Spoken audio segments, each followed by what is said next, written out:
큰 박수로 환영해 주셔서 정말 감사합니다. 이왕 치시려면 제대로 치시.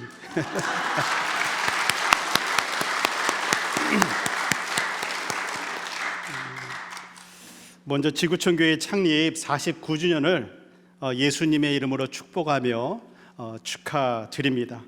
지구촌교회의 이름처럼 메릴랜드와 미국 그리고 온 세상에 복음을 전하고 하나님 나라를 세우는 사명을 그동안 감당해 왔고 앞으로 더 귀한 열매로 하나님께 영광 돌리는 지구촌 교회가 될 줄로 믿습니다. 오늘 본문 룻기는 이스라엘이 약속의 땅 가나안에 들어간 이후에 왕이 없었던 시절, 사사들의 시대에 유대 땅 베들레헴에 기근이 찾아왔습니다. 그 당시 기근은 굉장히 어려운 거죠. 그냥 당장 먹을 게 없는 그런 어려움입니다. 거기에 베들레헴에 살던 엘리멜렉이 결단을 합니다. 아내와 두 아들을 데리고 모압 땅으로 잠시 가야겠다. 거기 가서 내가 이 기근을 피하고 먹고 살다가 다시 돌아와야 되겠다. 좀 더 행복한 삶을 살기 위해서 모압 땅으로 갔는데 엘리멜렉이 아버지가 집안의 가장이 거기서 죽게 됩니다. 남편을 잃은 나오미는 그래도 두 아들에게서 있었는데 며느리를 얻게 되는 거죠. 모압 여인 오르와 룻을 며느리로 맞이합니다. 그래서 남편을 잃었지만 다시 한번 새롭게 또 삶을 살아보고자 했습니다. 그런데 얼마 못 돼서 두 아들마저 잃게 됩니다.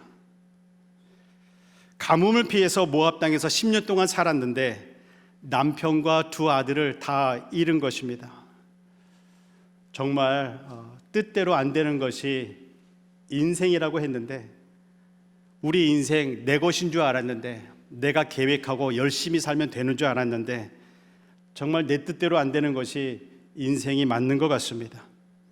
여러분들 미국에 어떤 이유에서 오셨는지 제가 다 알 수가 없습니다.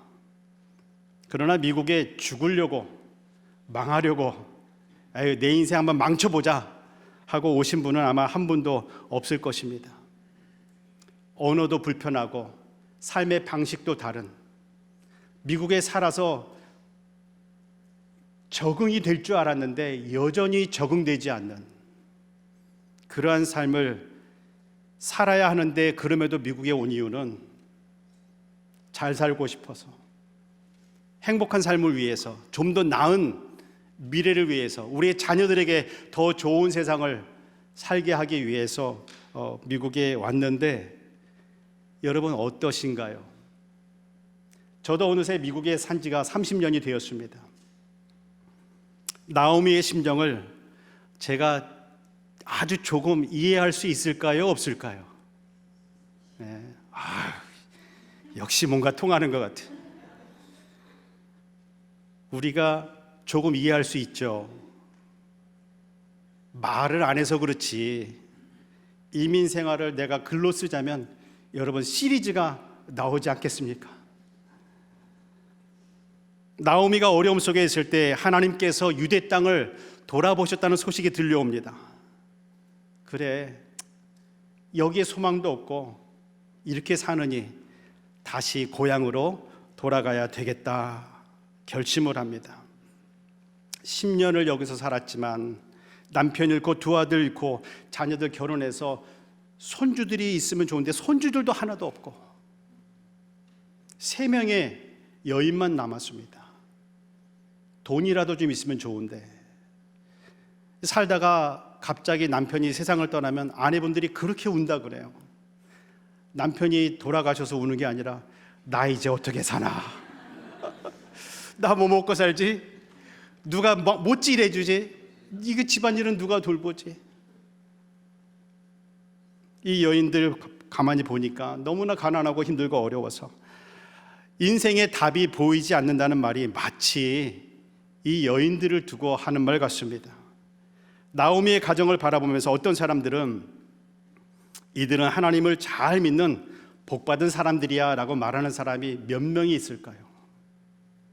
아마 거의 없을 것입니다.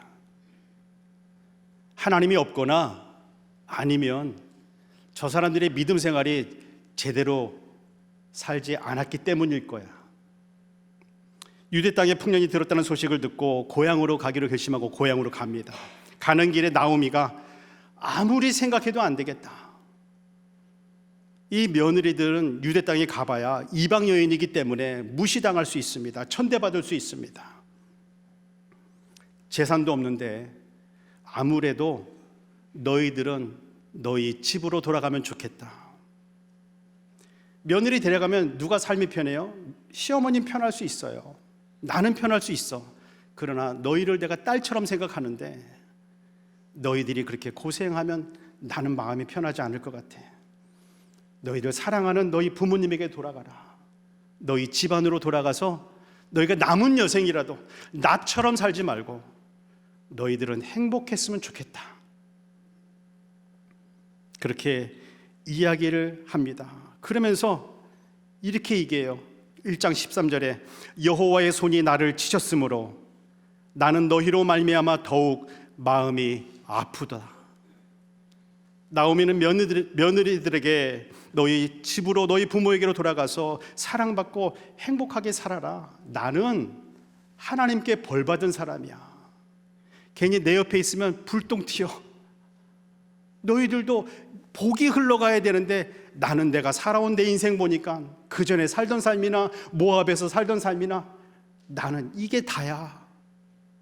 나아질 게 하나도 없고 앞으로도 보이는 게 없어. 하나님이 나를 징계하셨다.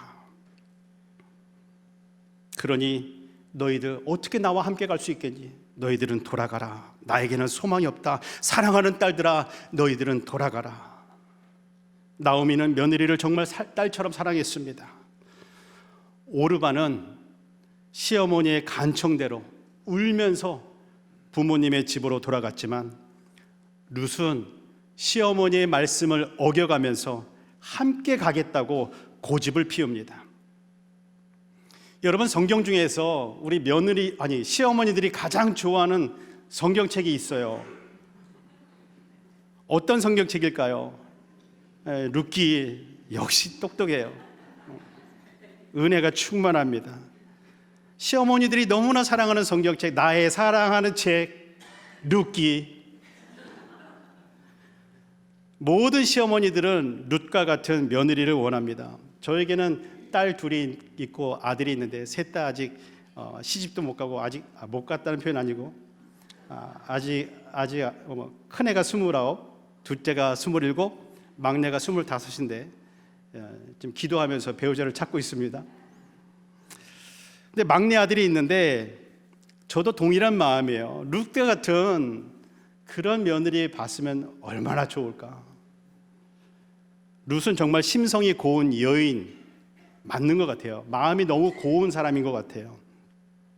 그런데 모압 여인으로서 하나님을 모르던 백성으로 우상을 섬기던 그런 여인이 어떻게 시어머니를 따라가겠다고 말하면서 어머니의 하나님이 나의 하나님입니다.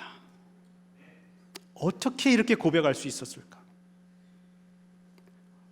나오미의 삶을 보면 남편 죽었죠. 두 아들 죽었죠. 가진 거 없죠. 그럼에도 불구하고 어떻게 어머니의 하나님이 나의 하나님입니다 라고 고백하면서 따라갈 수 있겠냐 이 말이에요. 어려운 삶 속에서도 변함없이 믿음으로 살아가고 있는 시어머니를 본 것입니다. 어머니를 통하여서 살아계신 하나님을 경험했기 때문인 줄로 믿습니다. 사랑하는 지구촌 교회의 시어머니 여러분, 그리고 앞으로 시어머니가 되실 여러분, 우리 며느리가 룻처럼 됐으면 얼마나 좋을까. 그럼 내가 다 싸다 주고 아주 모시고 살 텐데 왜 우리 며느리는 앞으로 우리 며느리가 될 사람은 이런 룻과 같은 사람이야. 그런 사람이 돼야 돼. 생각하기 전에 하나님, 나의 삶을 보면서 우리 며느리가 하나님 보게 하여 주시옵소서. 하나님을 모르던 저 며느리가 하나님이, 어머니의 하나님이 나의 하나님입니다 고백할 수 있도록 하나님, 내가 믿음의 어머니가 되게 해 주옵소서. 기도하면 응답될 줄로 믿습니다. 그보다 행복한 가정이 어디 있을까요? 지구촌 교회 창립 49주년을 맞이한 것만으로도 여러분은 축하받으실 만합니다. 정말 축하받으실. 우리 서로에게 축하합시다, 축복합니다 한번 격려하면 좋겠습니다. 축하합니다, 축복합니다. 이게 보통의 49년이 아닙니다. 그동안 어떻게 말로 다 표현할 수 있겠어요? 우리 성가대원 뵈니까 지구촌교회 역사가 보이는 것 같아요.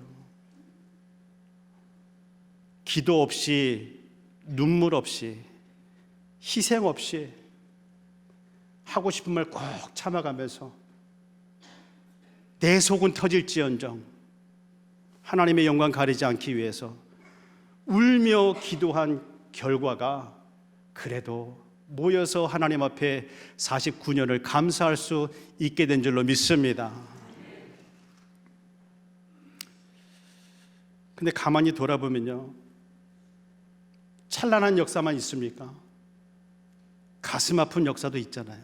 하나님, 언제까지 가만히 계실 겁니까? 우리 지구촌 교회가 어떤 교회입니까?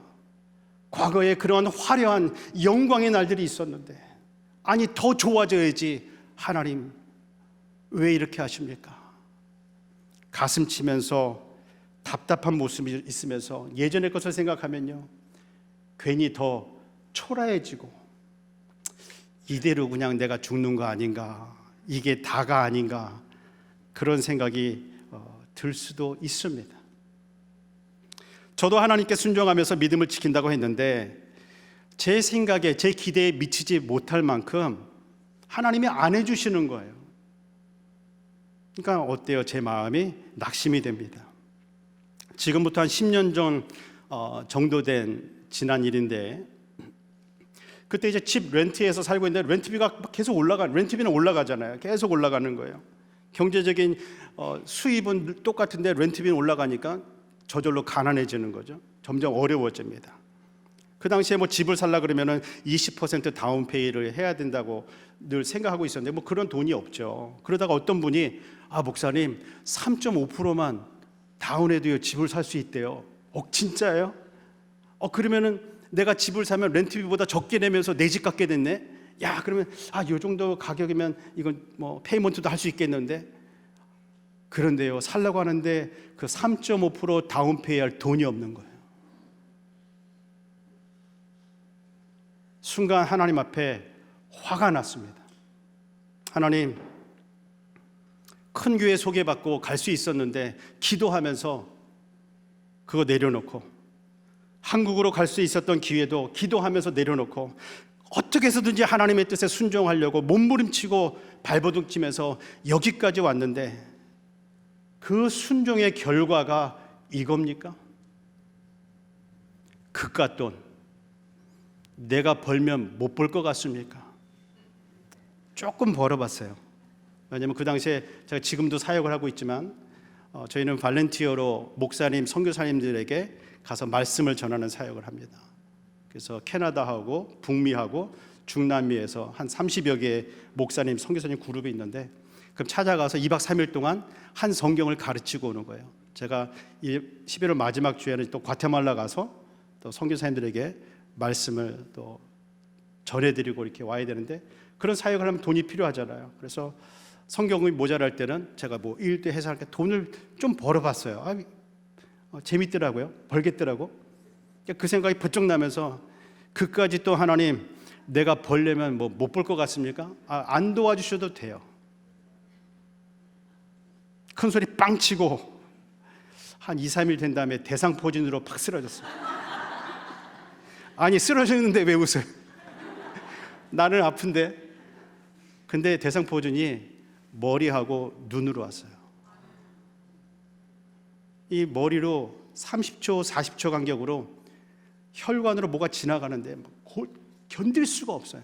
숨을 쉴 수가 없어요. 아무것도 할 수 없었던 저는 그저 침대에 누워서 가만히 있는데, 그러면서 이제 시편을 읽기 시작했습니다. 그래도 목사인가 봐요. 성경, 그 와중에 성경 보고 있으니까 1편부터 이렇게 쭉 읽어 나가다가 13편 말씀에서 13편 1절 2절 말씀 보니까, 여호와여 어느 때까지니까 나를 영원히 잊으시나이까? 주의 얼굴을 나에게서 어느 때까지 숨기시겠나이까?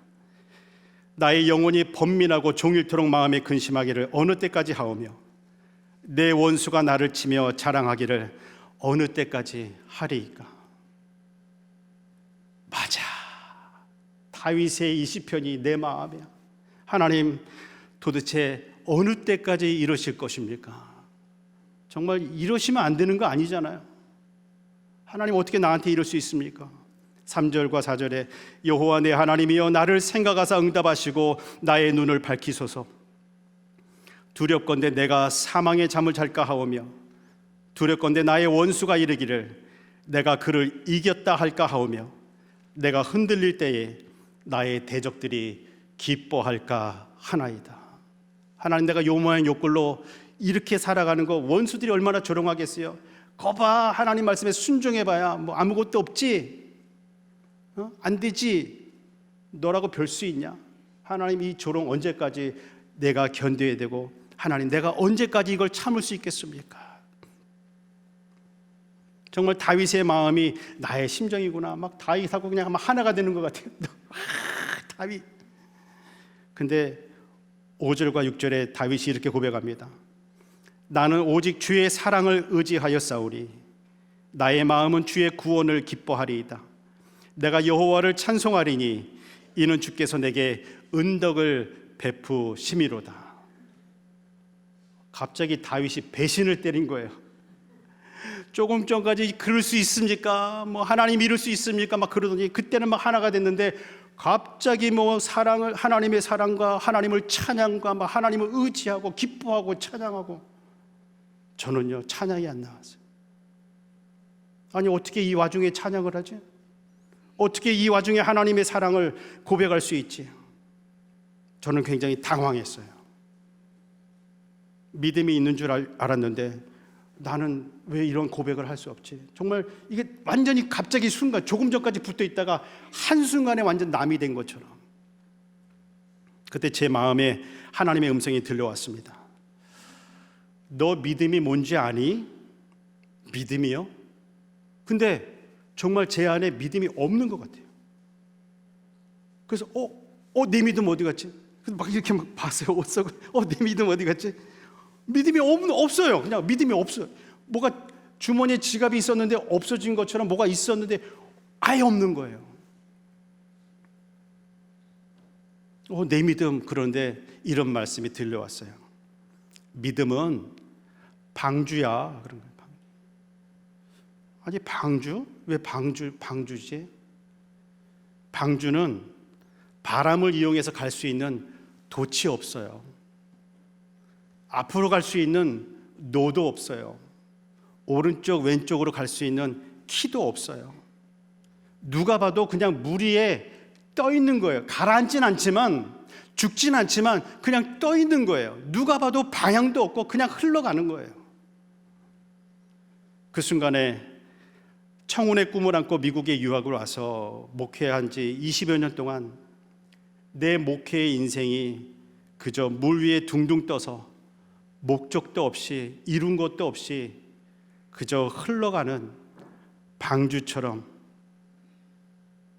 내 살아온 삶이 부정되는 것 같은, 너무나 초라하게 보여졌습니다. 그때 주님이 저에게 이렇게 말씀해 주셨습니다. 그런데 그 방주 내가 인도했다. 사랑하는 여러분, 이민생활 고달프고 힘드시죠? 남은 것 주름밖에 없는 것 같죠? 그런데 여러분의 인생을 우리 주님이 인도해 주셨습니다. 우리 지구촌 교회 49년 그 교회를 주님이 하나님께서 인도해 주셨습니다. 믿음으로 사는 자는 하늘 위로 받겠네. 무슨 일을 만나든지 만사 형통하리라. 무슨 일을 만나든지 만사 형통하리라.